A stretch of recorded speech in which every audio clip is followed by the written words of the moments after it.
जय माता दी दोस्तों। माता रानी आपकी सारी मनोकामनाएं पूर्ण करें और आप जीवन में खूब सारी तरक्की करें। इसी के साथ आज का जो वीडियो है वो मैं शुरू कर रही हूँ।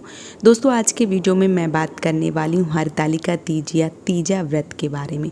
कई बार बहुत सारे प्रश्न जो है वो मन में उथल पुथल मचाते रहते हैं, तो बहुत सारे प्रश्नों का जवाब जो है वो इस वीडियो में मैं आप सबके साथ शेयर करने वाली हूँ।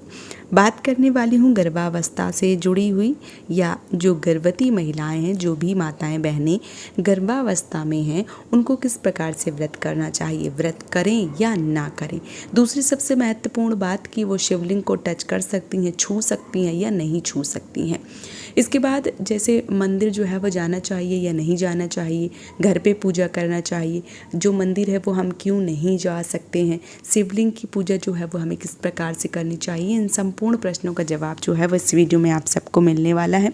तो चलिए शुरू करते हैं आज का वीडियो और जान लेते हैं हरतालिका तीज व्रत के बारे में संपूर्ण जानकारी। सबसे पहली बात, जो व्रत है वो आने वाली 6 सितंबर को दिन शुक्रवार को पूरी विधिवत रूप से रखा जाएगा। जो भी गर्भवती स्त्रियां हैं, अगर उनको कंडीशन बहुत ख़राब है, व्रत करती चली आ रही हैं पहले से, तो फलाहारी व्रत जो है वो करें।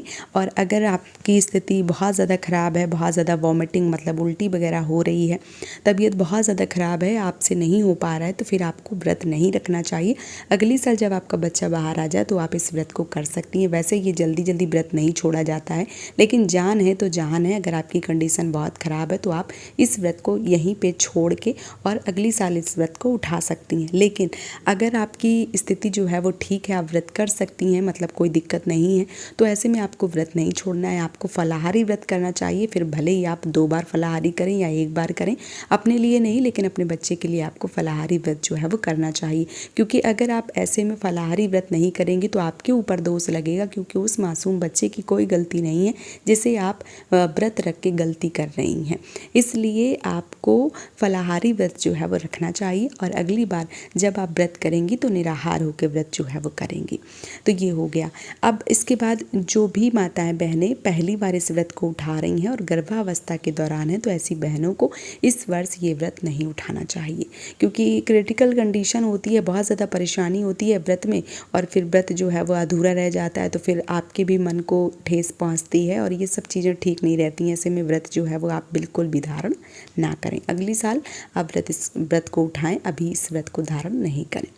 सबसे महत्वपूर्ण बात कि शिवलिंग को टच करना चाहिए या नहीं टच करना चाहिए। जो भी गर्भवती स्त्रियां हैं, जो भी ऐसी बहनें हैं जो शिशु को जन्म देने वाली हैं, ऐसी बहनों को महादेव को टच करना चाहिए या नहीं टच करना चाहिए। तो किसी भी वेद पुराण धार्मिक ग्रंथ शास्त्र में ऐसा वर्णन नहीं किया गया है कि आप शिवलिंग को टच नहीं कर सकती। कोई भी कहीं भी अगर पढ़ा हो तो मुझे बताए कमेंट करके।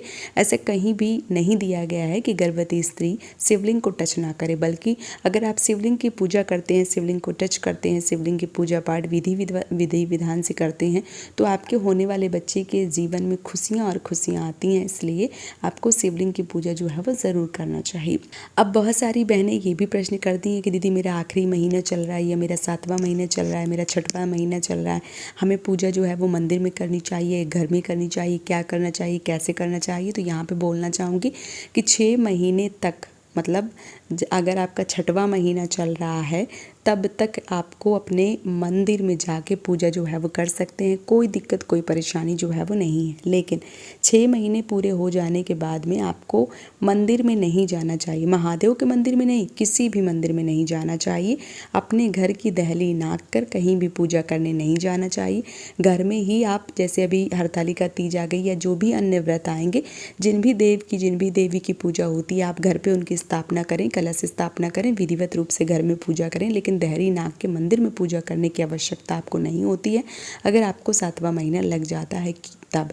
अब बहुत सारी बहनों के मन में ये प्रश्न आएगा कि क्यों, मैं तो जाऊंगी, आपको क्या है, मुझे तो जाना है, भगवान ने ऐसा कहीं नहीं बोला है। तो देखिए, इसका भी मैं एक तार्किक पूर्ण उत्तर जो है वो आप सबके समक्ष रख देती हूँ।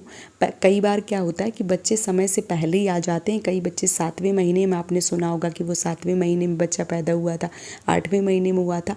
इसीलिए 7वें 8वें 9वें महीने में कहीं भी नहीं जाना चाहिए। जितना हो सके अपने घर में रहना चाहिए और देहरी जो है वो नहीं नागनी चाहिए, क्योंकि समय से पहले अगर कोई बच्चे जो है वो आ जाते हैं तो ये सब ठीक नहीं रहता है। अगर आप मंदिर में हैं या कहीं और किसी के दूसरे की दहरी में है, दरवाजे पे हैं, तो ये सब चीज़ें जो हैं वो उचित नहीं मानी गई हैं। तो हमारे जो भी बड़े बुजुर्ग हैं उनका यही मानना है कि घर में ही रहकर पूजा पाठ जो है वो करना चाहिए। जैसे अभी हरतालिका तीज व्रत जो है वो 6 सितंबर को है, और जो भी बहनें जिनका 7वां 8वां या 9वां महीना लग गया है प्रदोष काल में या 4 पैर की पूजा करती हैं, तो उन बहनों को घर पे ही पार्थिव शिवलिंग बनाकर पूरी विधिवत रूप से पूजा अर्चना करनी चाहिए। उसमें कोई दिक्कत कोई परेशानी जो है वो नहीं है, बशर्ते आपको मंदिर जो है वो नहीं जाना है। लेकिन पहला दूसरा तीसरा चौथा 5वां 6वां महीना अगर है आपका, तो आप मंदिर में जाके पूजा कर सकती हैं, कोई दिक्कत कोई परेशानी जो है वो नहीं है।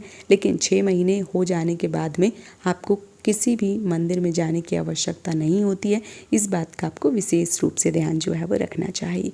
तो उम्मीद करती हूँ कि ये गर्भावस्था वाला वीडियो प्रेग्नेंट वुमेन जो भी महिलाएं हैं उन सब के बहुत ही अच्छे से समझ में चीज़ें जो हैं वो आ गई होंगी।